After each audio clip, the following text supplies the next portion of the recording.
I want to introduce Erica Weinstein here. So Erica, I have to say, and I say this all the time, everybody knows this, but or that I talk about Erica with Joe, so I say this a lot. But the first time I met Erica, I was going to talk to her about sponsoring the publication, and the reason I invited Erica into the publication was that I walked in, I said hello, I sat down on her couch to chat with her and to find out, what made her special. And I felt like instantly comfortable. Like I totally understood why her clients are at ease with her and feel comfortable. She's a great therapist because right away, I just knew I was like ready. I was ready to spill like while I was sitting there on her couch, which is really fantastic. So I just wanted to mention that. So Erica she has her master's of education. She's a nationally certified counselor. She's a licensed clinical professional counselor, and she's a certified clinical trauma professional. Wow. She is a trusted therapist with over 20 years of experience and specializes in treating trauma and post-traumatic stress disorder, in addition to providing counseling for anxiety, depression, grief, and relationship difficulties. She sees high school age and older, and couples and families. Her office is in Towson and is currently doing all telehealth with her clients. And so I'm going to let Erica kind of take it from there. She's going to tell us a little bit about, what she does and a little bit about anxiety and why it's not necessarily a bad thing. So, Erica? Thanks, Melissa. A very generous, gracious introduction. I appreciate that. Well, it's so great to be with you today, to be connected in this way. So that's 1, 2, 3, 4, 5, 6 people, 6 new people today that I've met. And I just wanted to get a sense of, we talk about anxiety a lot, I think, just generally, right? Like in the general population, it doesn't really have to be in the context of therapy, right? So I guess I'd like to get a sense of where maybe you all are in terms of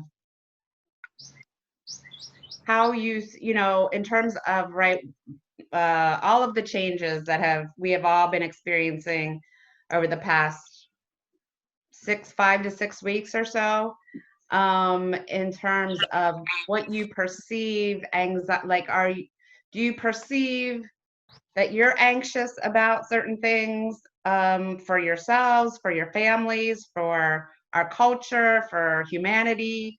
Because I think it's really important to talk about anxiety accurately and sort of what it is and how it functions and why we actually experience it. And it's not always a bad thing. So anybody want to, I don't know, jump right in? I will. It's a funny thing because I am 61 years old, and except for 9/11 and except for all of the difficulties that we all face in our lifetime, personal losses, death of family members and friends, and all of those being very significant moments for us, this is really the biggest thing that I can think of that has affected, really the only thing that has affected the entire world. And I am very blessed to have what up till now has been a very stable job.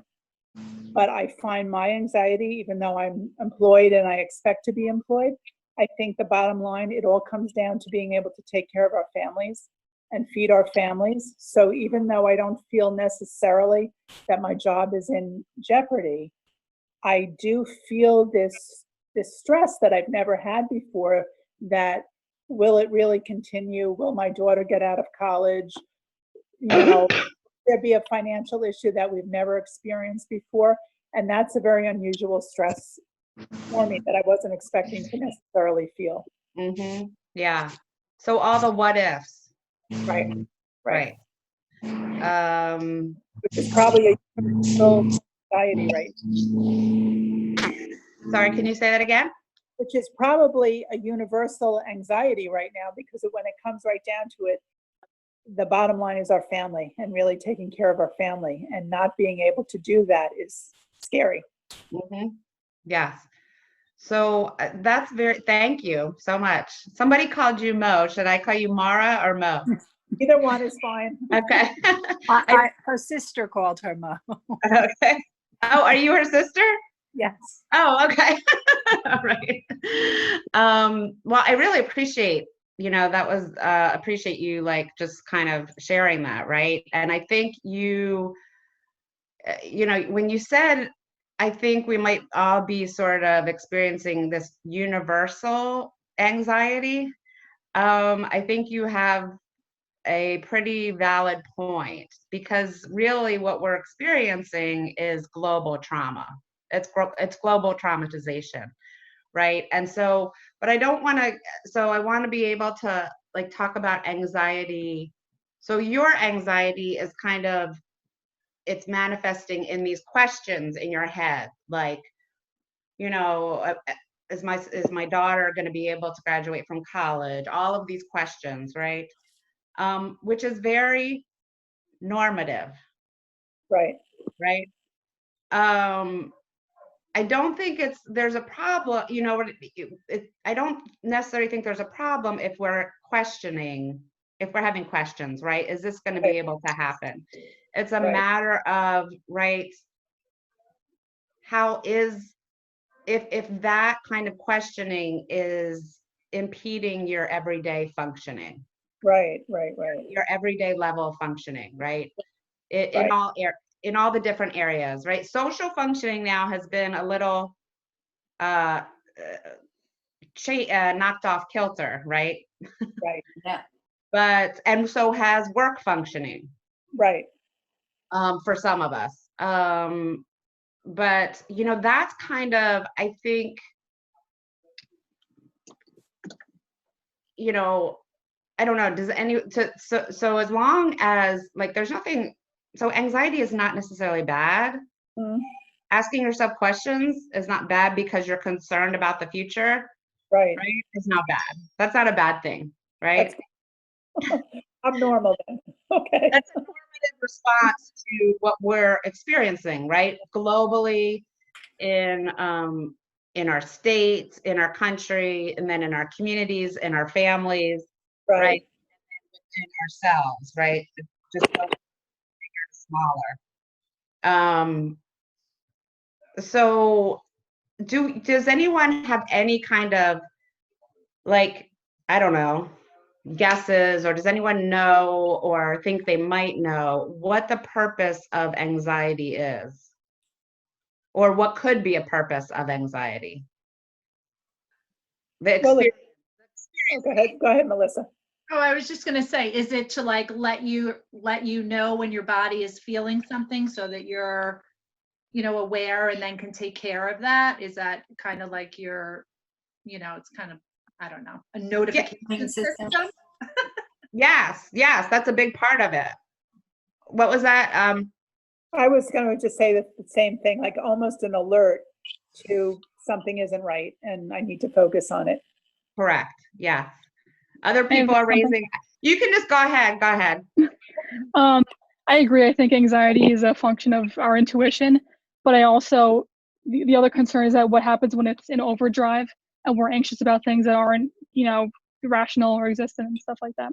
Right. Exactly. That's when you want to maybe get some feedback from a therapist. Right. Okay. Angela?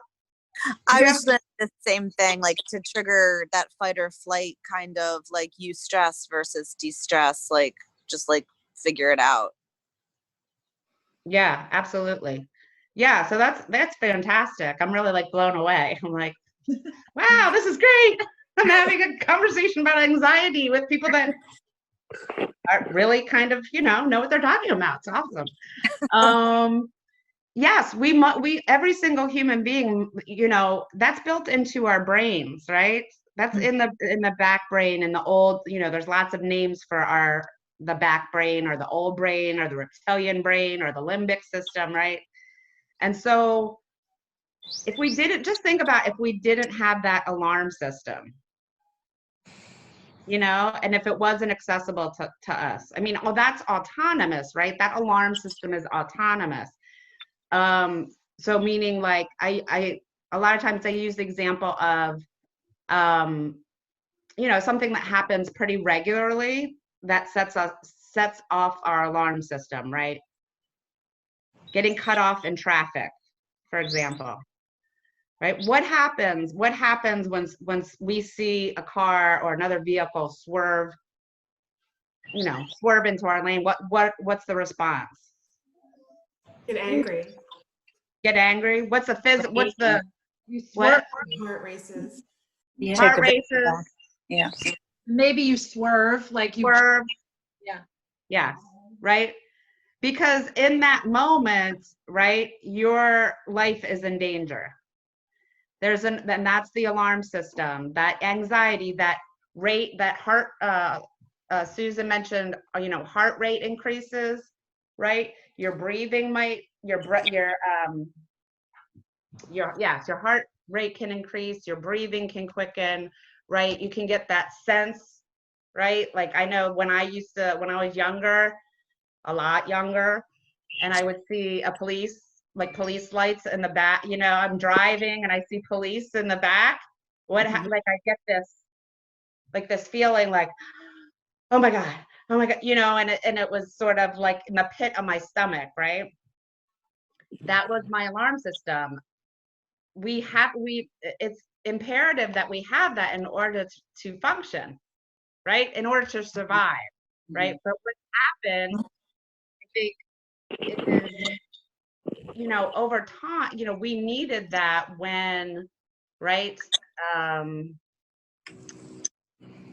when there was clear and present danger in terms of, right, human beings, like, I don't know how many millions of years ago, but, right, when basically we were hunter-gatherers, right, we needed that alarm system to function appropriately because literally we were in survival mode. Now, I think in our society, in our culture, what's happened is there are things that trigger our alarm system that we need to make you know, that there needs to be some sort of mechanism, right, to let us know or to help us survive. But it's because it's changed from what is actual danger, like a predator coming to eat you, that's an actual danger, to something like, trying to think of an example. I'm going to be late, or Like Yeah. a deadline. Yeah, right. All of those things that cause us, that set the alarm system off, but that are not threats, really. We just perceive them to be threats, right? Okay. So, I'm not sure on the bottom right side what your name is. It's iPhone. Oh, me? Yeah. Yes. Noelle. Noelle, you know, what you said was like right on point. What do we do when that alarm system is not functioning to benefit us, is overactivated? Most of us at this point, and especially now, during, again, this crisis, our alarm system is way overactivated, way too overactivated. Okay, and so what we need to be able to do is bring down the reactivity of the sympathetic nervous system and increase the engagement of the parasympathetic nervous system. And I don't know how, I don't know if we want to go, how far we want to go into that, because that's a whole, you know, that's part of what I teach my clients also about the nervous system, because it can get very dysregulated. And so when we talk about anxiety, anxiety is actually useful and good. It's just the way we perceive it. And if the anxiety is impeding our functioning, that's when we have to then step in and take a look at that and say, okay, like what's going on here? And how do we try to regulate, right? How do we try to regulate our anxiety back to somewhat of a normative state? Right. And over time, especially if we've experienced trauma, multiple traumas, multi-generational traumas, right? The overactivity of the sympathetic nervous system is already so heightened that it can really cause some pretty significant problems. And I just want to jump in. I see Hemel, welcome to the group. Come on in. And you can. Hey, thanks. We're just talking through. Everybody, this is Hemel. Hi. Hi. Glad to have you. Thank you. We have a male. Yes.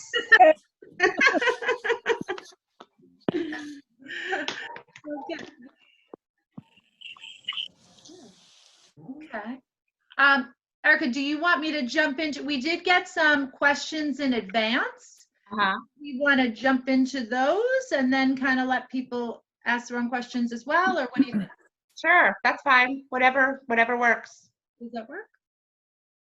Okay. So, our first question, let me see. I am someone that likes to be in control of everything. I hate feeling like I have no control right now. Is there anything I can do to feel like I have some control? Yes. There are definitely things we can do, right? Again, this is all part of, right? Typically, human beings feel better when they're in control. Would everyone agree with that? Yes. Definitely. Yeah. We don't really enjoy the feeling of being out of control, right? Typically. So when there are so many, like if we're talking about right now during the pandemic, when there seems to be so much out of our control at this point, what we need to do is refocus on our locus of control, internal locus of control, right? And all that means is it's about making decisions every day, right? In terms of what you do have control over, right? Because we do have control over certain things. Like, for example, we have control over what we put in our bodies and what we don't, right? We have control over how much we move and how much we don't. We have control over what we wear every day, right? We have control over how many people we engage with on a daily basis, even if it's virtually, right? We have control of, right? We have control over lots of things in our lives. And we really need to, at this point, because I'm working so much with my current clients on exactly this stuff, because my clients are really in similar places that I think, most people are at this point. Not everyone, but most people. So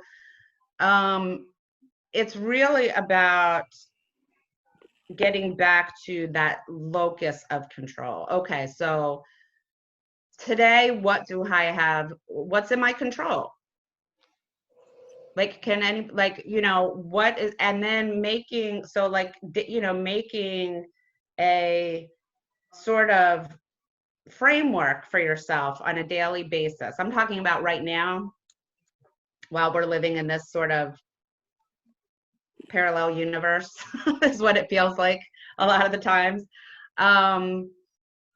is, chunking out your time, and not necessarily, doesn't have to be so rigid, but to chunk your time out. Like if you are working, right, being able to chunk the time that you're not working, like in a scheduled format, right? Okay, I'm going to spend,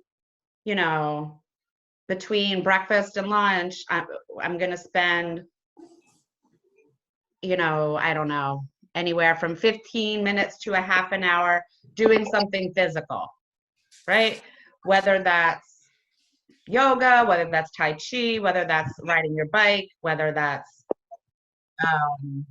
taking a walk, right? But that, if you make when you make decisions like that, that's in your control. You can also decide not to do those things, right? You can decide if you don't feel like it to lay on the couch and watch Netflix for 8 hours. If that's what you want to do, you know, I mean, go ahead. That's your choice, right? But you have control over that choice, right? So again, it's sort of looking at things that are much smaller in scale than trying to, you know, conceptualize, I mean, how can I go on because I don't have any control over what's going on in our world right now, or I don't have any control of what's going on in the state or in the government or in China or wherever it is. Does that make sense to everybody? Yes, definitely. Very, Yeah. very much. Yeah. Okay. Okay. Cool. Good. Okay. Our next question. Go. I don't seem to be sleeping well. Is there anything I can do to calm my nerves or anxiety just before I fall asleep? Yes, there is. I think the most useful thing is to calm the central nervous system, again, is to practice what we call either belly breathing or diaphragmatic breathing. I'm not sure, is anybody familiar with those terms or knows or practices? Yes, Noelle and My- Angela? My daughter's preschool always teaches them belly breathing and blow out the birthday candles. Like when you Yes. need to calm down, like Yes. blow out all your candles. Yeah. Or I've also heard with little kids, you know, you smell the flower Yeah. and then you blow out the candles. Yeah. Right. Now that's a little exaggerated, but you know, you're trying to teach little kids how to do that, Yeah. right? But Yes.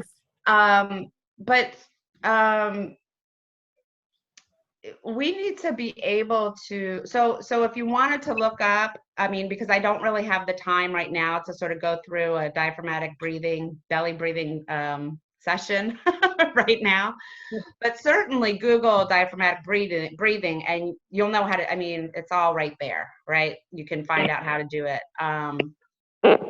Really not, it's not difficult. And what it does, the physiological effects of belly breathing, right? It lowers the heart rate. It oxygenates the blood more efficiently, calms the central nervous system, and increases heart rate variability, which is like the evenness with which the heart beats, right? So that's all like that all is a calming, right? Slowing down. When we get into bed, think about how many things we have either done or thought about or talked about or whatever the case is, for, you know, however long you've been up. Like, let's just say, I don't know, 16 hours, 18 hours, 16 hours. It's not, our brain and body just doesn't like go to sleep then, right? We need to have some sort of practice in place that helps like transition our bodies and our minds and our brains from the waking busyness and hecticness. Even if we're not busy like we used to be busy, our minds are really busy for the most part right now.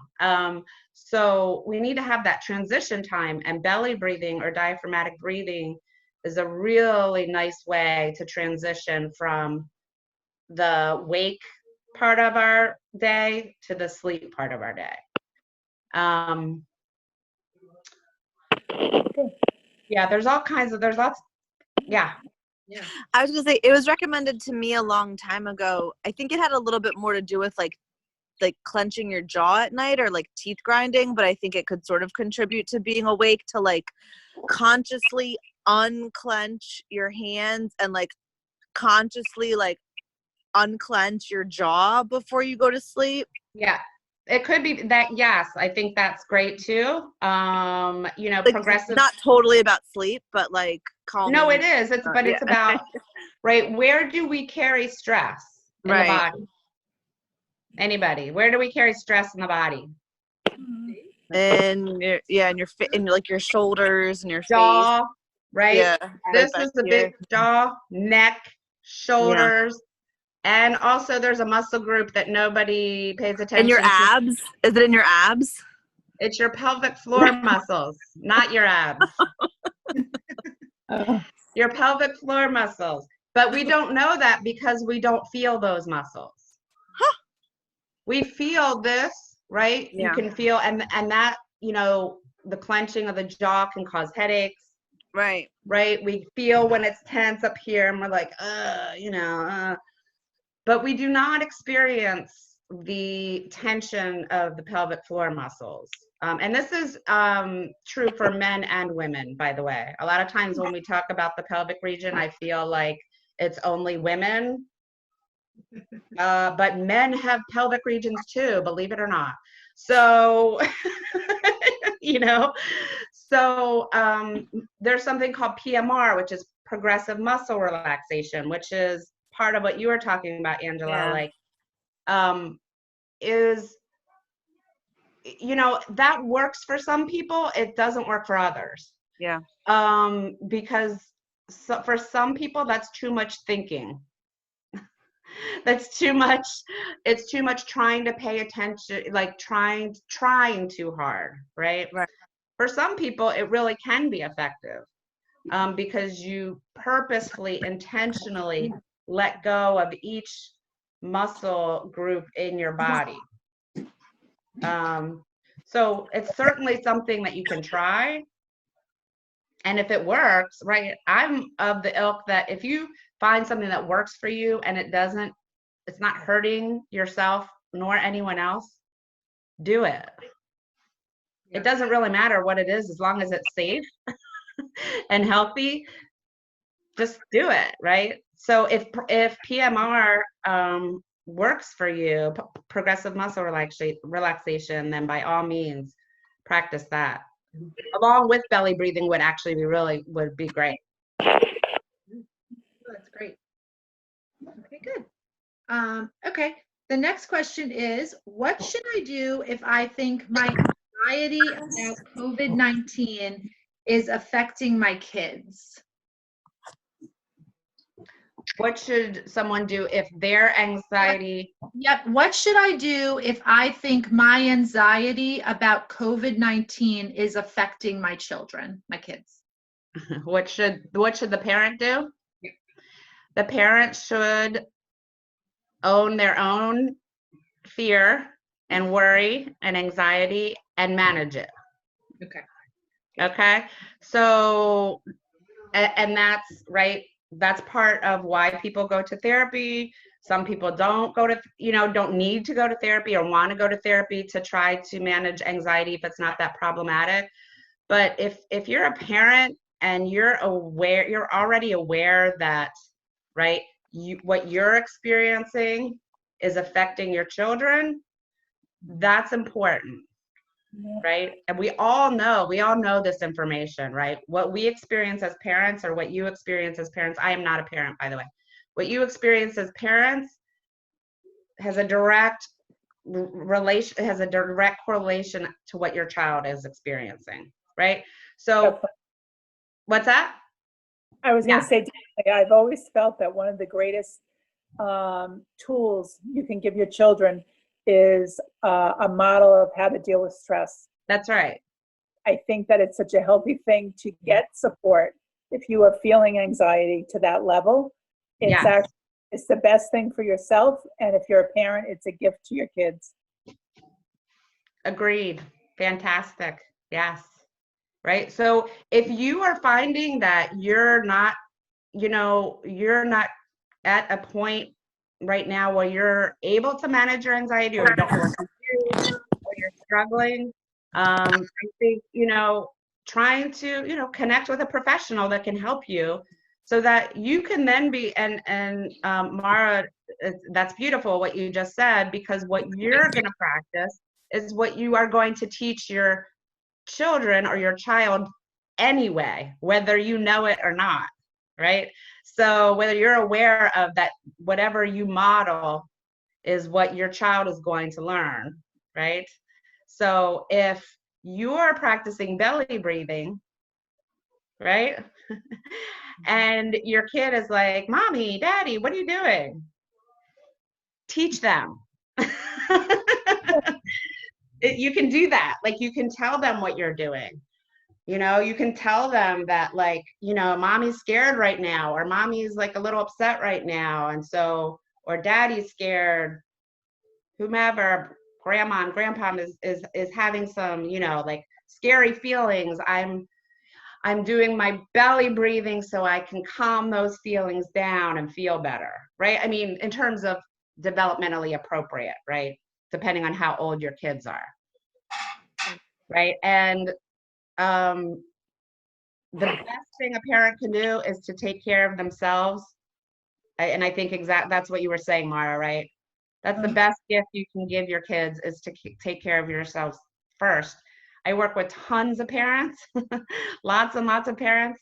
And it's that old, it's the old, I don't know what they call it, saying, right? When you're on an airplane and the oxygen masks come down, what do you do first? Put your own on. You always put your own on. Always, always, always. Because you can't assist anyone else. You can't assist your children if you can't breathe. Right. Right? So that's kind of, the motto or the saying that I use to try to explain to parents how important that is. Because on the outside, that might seem selfish, or look selfish, or look like, I don't know, I'm so into I only care about myself. I don't care about, that's ridiculous. Don't let anybody, you know what I'm saying? Like, you really have to think about that, right? Because the healthier you are, the more capable and the more healthy of a parent you're going to be. The unhealthier you are, parenting gets a little tough. The more unhealthy you are, the harder it is to be a healthy parent. Right. Right? It just is common sense. Right. Right? Okay, awesome.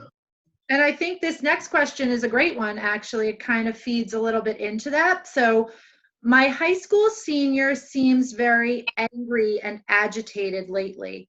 I think it's because of the current situation, but I'm not sure how to talk to her about it without her rolling her eyes and saying she's fine. Well, to that parent, not gonna, the teenager, if he or she wants to roll his or her eyes, and you know what I mean? Like, can't control that, right? Parent might have to just deal with that. But I think for adolescents in particular, and I love adolescents, and I actually, I work with many of them, and I facilitate a adolescent growth group as well. But I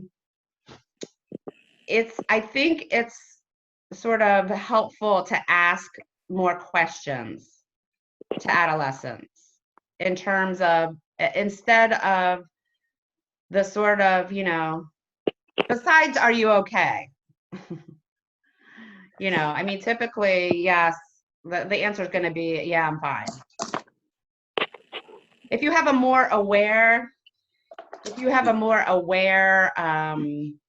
self-aware, or a more advanced kind of adolescent, they might, or an adolescent that really that you may actually tell you the truth. But if you're having difficulty communicating, asking questions like, you know, really just like, what do you think is happening? Like, what in your head is happening, right? With all of this, with no school, with, you know, you not being able to see your friends, like, what is that like for you, right? You want to try to get your kid, your teenager to, not by being intrusive, but by being genuinely interested in what he or she has to say to you, right? Like you want to know, like, what about their friends? You know, maybe you would ask your teenager, like, do you guys talk about this stuff, or is this not even, or do you not? Is it just not a thing? Are you just kind of, you know, going with it and just doing what you're told to do, and it's not having any effect on you? I mean, I don't know, right? And so to be more open to really finding out information by asking them open questions instead of like, you know, are you okay? Or why are you angry? Or are you angry? Yes. Are you angry? No. Yeah, if you ask closed questions, you're going to get closed answers typically, right? Okay. Okay. And then I have a question here. What can I do if my spouse or a close friend is experiencing anxiety about the COVID-19 virus? And before you answer, Erica, I just wanted to welcome Alan. Hi, Alan. We're so glad. Hey, yeah, thanks for the reminder. I appreciate it. Go ahead, Erica. So if a friend, a spouse or a friend is experiencing anxiety, Yeah, what kind of advice should I give them, it says? If the person is not in the healthcare field in terms of sort of, you know, mental health, I would say probably not to give much advice. I would say just to maybe encourage the spouse or the close friend to reach out to someone in the mental health profession. Great. Right? Because it's really hard to gauge for I guess a lay person, I don't know, someone not in the field, how, you know, whether the anxiety is sort of affecting, you know what I mean, how much it's really affecting that person's functioning. Yeah, absolutely. Yeah. Good answer. Okay, and then the last question that I have submitted, and then we can certainly answer any questions if anybody has them. But the last question I thought was a really good one because I think I encountered this a little bit myself.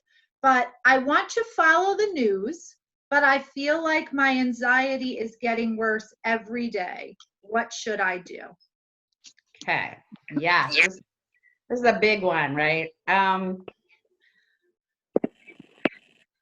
I know it's really tempting for a lot of us to plug in because we want to know, right? We want to know we want to know what everybody's saying. We want to know what the medical professionals are saying. We want to know what the government's doing. We want to know what, you know, CNN says. We want to know what Fox says, but like on and on and on.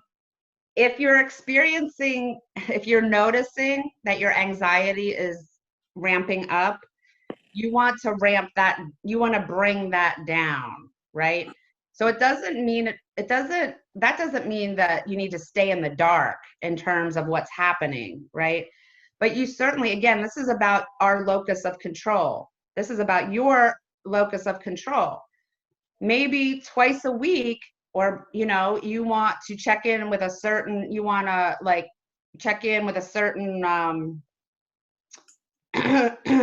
excuse me, a certain news source that you trust, whatever that is for you. I would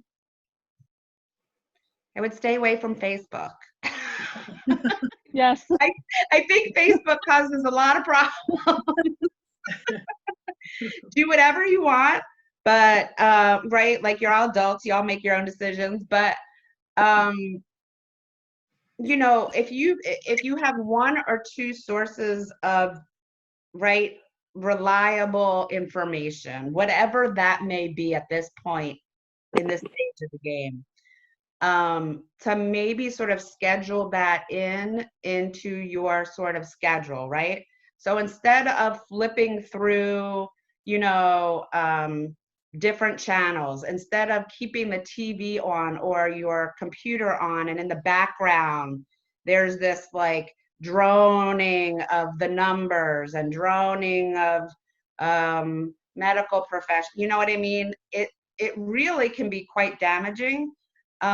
So I would say, like, if you're a person if you're spending a lot of time at home, and you want to have something in the background, turn on the music that you love and schedule, you know, schedule that news time for yourself, like maybe once or twice a week, right? Instead of every day having to go through the whole, it's too much.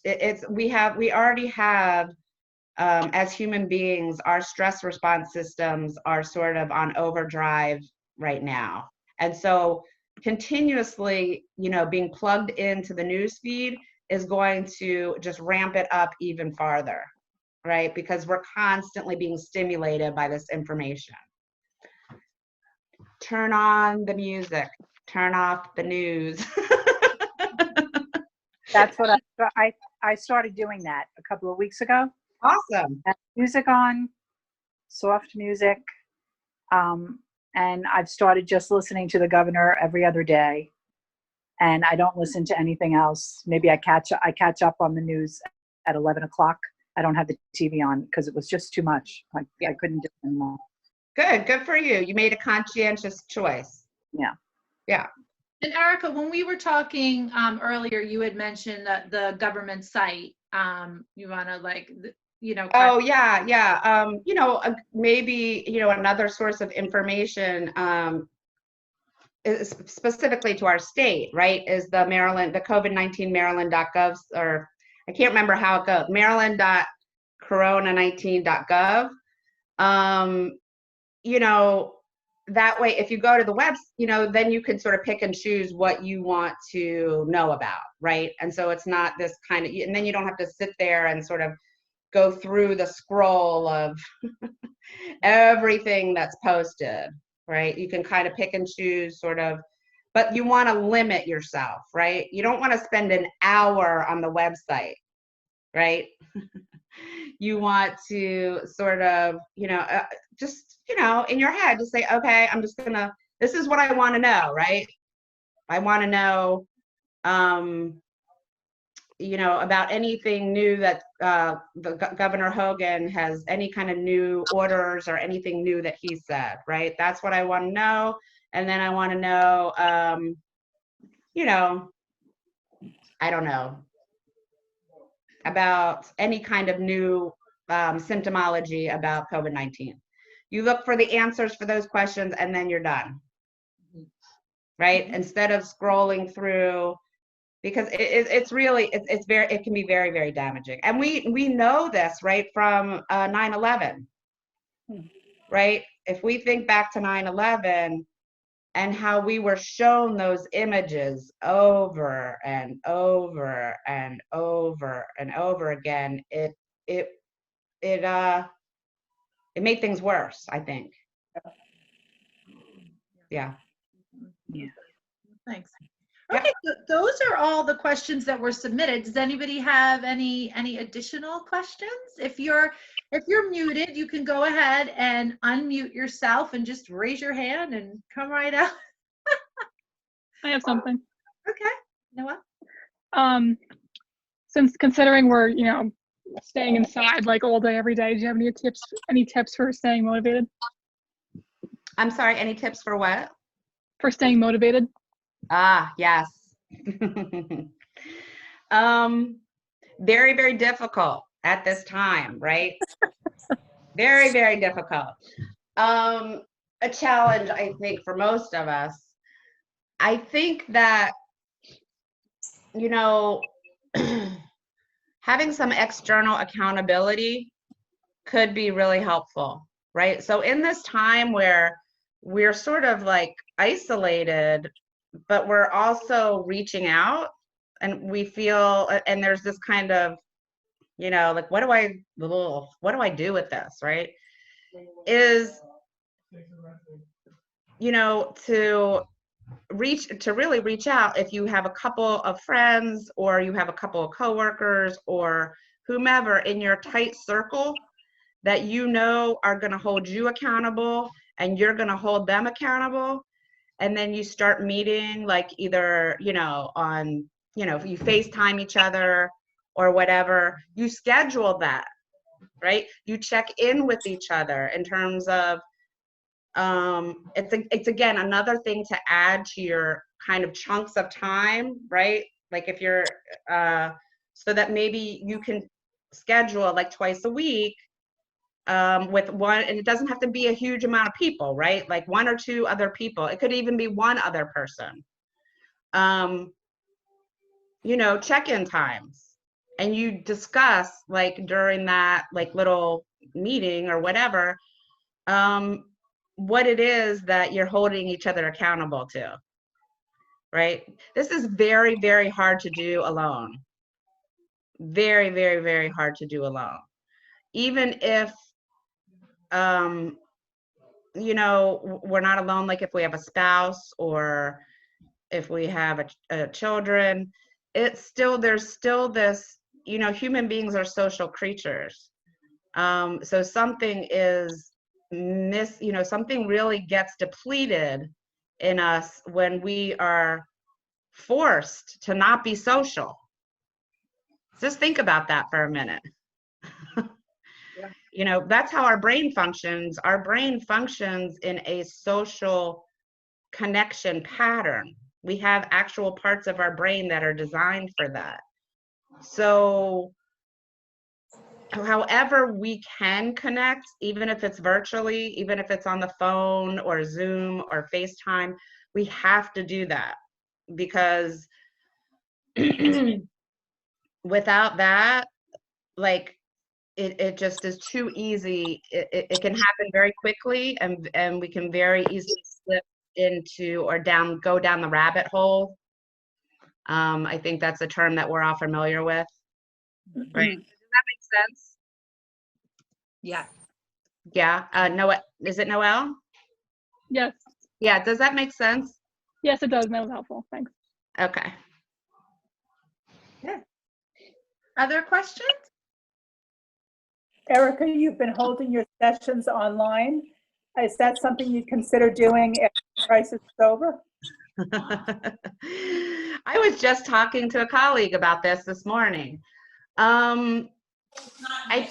really have to think about that. I'd have to put a lot of thought into that, because I understand that, you know, it could be very helpful for some people in terms of, you know, convenience. Like, they don't have, right? There's no you know, you don't have to deal with traffic. You don't have to drive. You don't have to, you know, fit it into your schedule for those kinds of purposes. But a lot of the work that I do with folks is energetic and body based. And I also do a lot of breath work. And I'm a former yoga instructor. Not that I teach yoga to my clients, but there are some there are some things from the yogic world that I do share with my clients. And it makes it very difficult to do especially the energetic piece. It makes it a little challenging to do, like, you know, via computer. Right. So I'm not really sure, but it's something that, you know, I could maybe go to, partially, you know, work virtually for Right. some of the time, and then come in for, I don't know, for other clients that really, you know, enjoy the energy and the body work that we do. Fair enough. When I met Erica, remember, she sits on, is it a yoga ball, Erica? The It's like, yoga ball, yeah. yeah, it's like amazed me. She's just it. I think that's one of the things, like, her energy in her office. Like I said, when I walked in, you feel her energy. It kind of comes to you. So I think that is really a benefit for her patients. So I'm sure, you know, a lot of them will enjoy getting back there to her in the office, because, you know, you can kind of. I prefer to be in the office. I prefer to to sit with my clients, to be with them, to share the space. I'm a very strong believer in energetic presence and, you know, sharing that. So makes it a lot harder to do like this. So. Right. Good. Other questions? Well, I don't good. have a question. I just have a comment. Yeah, go for it, Susan. I've never been a big Facebook person, but I am an Instagram person. And I just wanted to kind of do a little shout out because I really like Erica's Instagram. It's Weinstein Wellness. And a lot of her messages just focus on you're doing okay. Like, I'm so tired of like, oh, we should take this time to learn to knit or lose weight or whatever. I mean, like, it's good if we want to make a project, but like, I'm so tired of everybody judging of how we're managing this whole crisis. So she has messages like taking care of yourself is productive, which is a very simple statement, but really speaks to me, or you do not have to have it all figured out to move forward. And I just find her posts really helpful and realistic. Hey, that's Sorry. good to know. Good. Well, good. Well, I want to personally thank Erica for being here tonight. I think, can we all give her a round of applause?